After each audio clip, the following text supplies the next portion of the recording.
Assalamualaikum warahmatullahi wabarakatuh. Pada kesempatan ini kita akan membahas salah satu bacaan penting dalam sholat, yaitu doa iftitah, khususnya doa iftitah. Allahumma ba'id baini wa baina khatayaya. Doa ini sering dibaca oleh Rasulullah Shallallahu Alaihi Wasallam ketika memulai sholat setelah takbiratul ihram, yang diriwayatkan oleh sahabat Nabi Abu Hurairah. Beliau berkata, saya bertanya kepada Rasulullah Shallallahu Alaihi Wasallam, wahai Rasulullah, ketika engkau diam antara takbir dan membaca Al-Fatihah, apa yang engkau baca?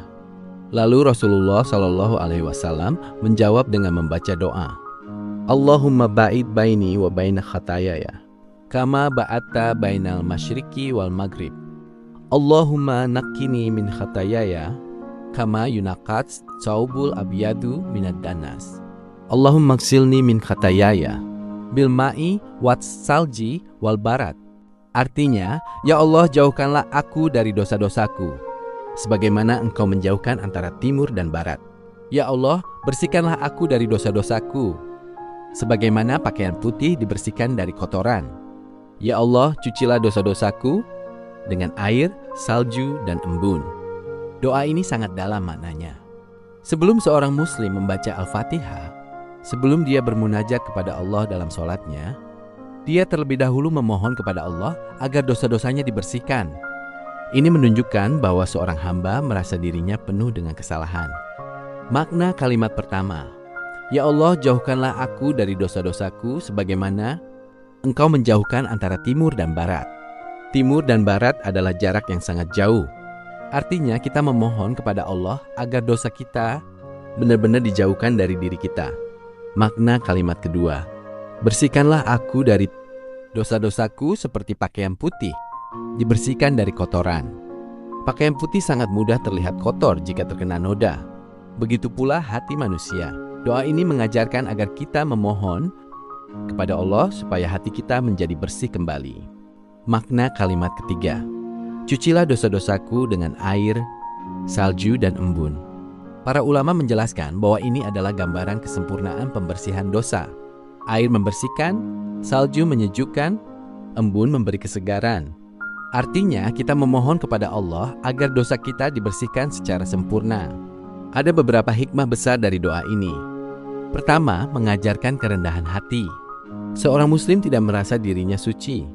Ia memohon ampun kepada Allah sebelum memulai sholat. Kedua, membersihkan hati sebelum membaca Al-Fatihah, karena Al-Fatihah adalah dialog antara hamba dan Allah. Ketiga, membuat sholat lebih khusyuk. Ketika kita memahami maknanya, hati kita akan lebih hadir dalam sholat. Doa iftitah bukan sekedar bacaan dalam sholat. Ia adalah permohonan pembersihan hati sebelum kita berdiri di hadapan Allah.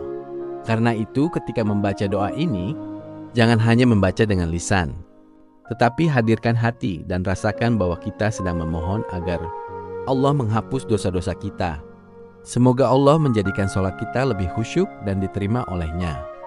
Kita akan melanjutkan pembahasan tentang doa iftitah dalam sholat dengan doa iftitah yang juga sangat terkenal, yaitu wajjahtu wajhiya, yang berisi pernyataan tauhid dan penyerahan diri kepada Allah. Doa ini diriwayatkan dalam hadis dari sahabat Nabi Ali ibn Abi Thalib. Beliau meriwayatkan bahwa ketika Rasulullah Shallallahu Alaihi Wasallam berdiri untuk sholat, beliau membaca doa iftitah ini. Hadis ini diriwayatkan dalam kitab Sahih Muslim. Ini menunjukkan bahwa doa ini termasuk doa yang diajarkan langsung oleh Rasulullah Shallallahu Alaihi Wasallam dalam sholat. Bacaannya, wajjahtu wajhiya lilladzi fataras samawati wal ard hanifan wa ma ana minal musyrikin.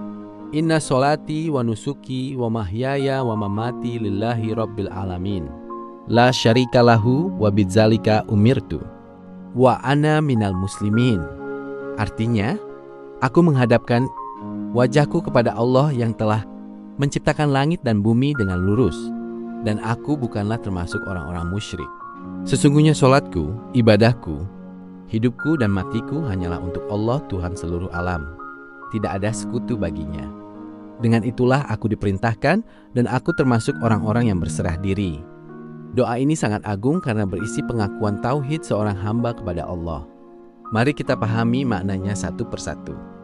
Makna kalimat pertama, aku menghadapkan wajahku kepada Allah yang menciptakan langit dan bumi. Ini berarti seorang muslim menghadapkan seluruh hidupnya kepada Allah.